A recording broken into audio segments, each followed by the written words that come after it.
ஒரு நாட்டின் பொருளாதாரத்தை முடக்க எப்போதும் போர் மட்டுமே தேவைப்படாது. சில நேரங்களில் கடல் வழியை முடக்கினாலே போதும். அப்படிப்பட்ட உலகின் மிக முக்கியமான கடல் நுழைவாயில்களில் ஒன்றுதான் பாப் எல் மண்டேப் நீரிணை. ஏற்கனவே ஹோர்முஸ் நீரிணையை ஈரான் மூடியதால் ஏற்பட்ட பதற்றம் காரணமாக உலக கச்சா எண்ணெய் சந்தை ஆட்டம் கண்டு வரும் நிலையில் தற்போது செங்கடலை இந்திய பெருங்கடலுடன் இணைக்கும் பாப் எல் மண்டேப் நீரிணையிலும் பதற்றம் அதிகரித்துள்ளது. இதனால் இந்தியாவுக்கு பெட்ரோலிய பொருட்களின் வரத்து தடைபடும் சூழல் உருவாகி இருப்பதாக பொருளாதார நிபுணர்கள் எச்சரிக்கின்றனர். இந்த நீரிணை வழியாகவே மேற்காசியா, ஐரோப்பா மற்றும் ஆப்பிரிக்க நாடுகளுக்கிடையே ஏராளமான சரக்கு கப்பல்கள் மற்றும் எண்ணெய் டேங்கர்கள் பயணம் செய்கின்றன. இந்த வழித்தடத்தில் ஏதாவது பாதிப்பு ஏற்பட்டால் ஆப்பிரிக்காவின் நன்னம்பிக்கை முனை என்றழைக்கப்படும் கேப் ஆஃப் குட் ஹோப் வழியாக கப்பல்கள் நீண்ட தூரம் சுற்றி செல்ல வேண்டிய கட்டாயம் ஏற்படும். இதனால் பயண நேரம் சுமார் 2 வாரங்கள் வரை அதிகரிக்கலாம். அதோடு கப்பல் போக்குவரத்து செலவு, காப்பீட்டு கட்டணம், சரக்கு கட்டணம் என அனைத்தும் உயர வாய்ப்புள்ளது. இதன் காரணமாக உலக நாடுகளின் வர்த்தகத்தில் பாதிப்பு ஏற்படக்கூடிய சூழல் உருவாகியுள்ளது. சர்வதேச அளவில் ஹோர்முஸ் நீரிணை 20% கச்சா எண்ணெய் விநியோகத்தில் பங்கு வகிக்கிறது என்றால் பாப் எல் மண்டேப் நீரிணை 12% பங்களிக்கிறது.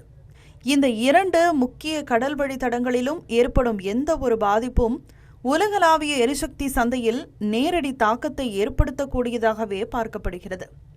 இந்தியா தனது கச்சா எண்ணெயில் பெரும் பகுதியை வெளிநாடுகளிலிருந்துதான் இறக்குமதி செய்கிறது.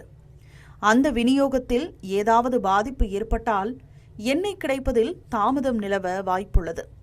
மேலும் சுத்திகரிப்பு நிலையங்களுக்கான மூலப்பொருள் வரத்து பாதிக்கப்படுவதுடன் இறுதியில் பெட்ரோல், டீசல் உள்ளிட்ட எரிபொருட்களின் விலை உயரவும் வாய்ப்பிருப்பதாக நிபுணர்கள் எச்சரிக்கின்றனர். இதன் தாக்கம் வெறும் பெட்ரோல் பங்குடன் மட்டும் நின்றுவிடாது. அத்தியாவசிய பொருட்களை ஏற்றி செல்லும் லாரிகளின் போக்குவரத்து செலவும் உயரும். அதன் விளைவாக காய்கறி, உணவுப் பொருட்கள், கட்டுமான பொருட்கள் மற்றும் தொழிற்சாலைகளுக்கான மூலப்பொருட்களின் விலையும் அதிகரிக்கக்கூடும். ஏற்றுமதி, இறக்குமதி நிறுவனங்களுக்கும் கூடுதல் சுமை ஏற்படும். உலக வர்த்தகத்தின் முக்கிய கடல் வழிகளில் ஒன்று பாதிக்கப்பட்டால் அதன் தாக்கம் நமது குடும்பங்களின் மாதாந்திர பட்ஜெட்டிலும் எதிரொலிக்கும். அதாவது தொலைதூர கடல் பகுதியில் உருவாகும் பதற்றம் நம் வீட்டு செலவு வரை தாக்கத்தை ஏற்படுத்தக்கூடிய நிலை உருவாகலாம்.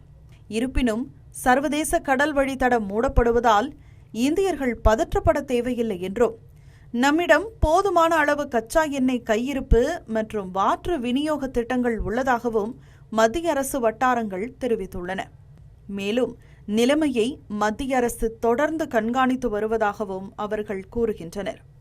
உலகின் முக்கியமான கடல் வழித்தடங்களில் ஏற்படும் மாற்றங்களை இந்தியா உன்னிப்பாக கவனித்து வரும் நிலையில் எரிசக்தி பாதுகாப்பை உறுதி செய்வதற்கான நடவடிக்கைகளும் தொடர்ந்து மேற்கொள்ளப்பட்டு வருகின்றன. தமிழ் ஜனம் சேனலை சப்ஸ்கிரைப் பண்ணாம பார்த்துட்டு இருந்தீங்கன்னா மறக்காம சப்ஸ்கிரைப் பண்ணிடுங்க.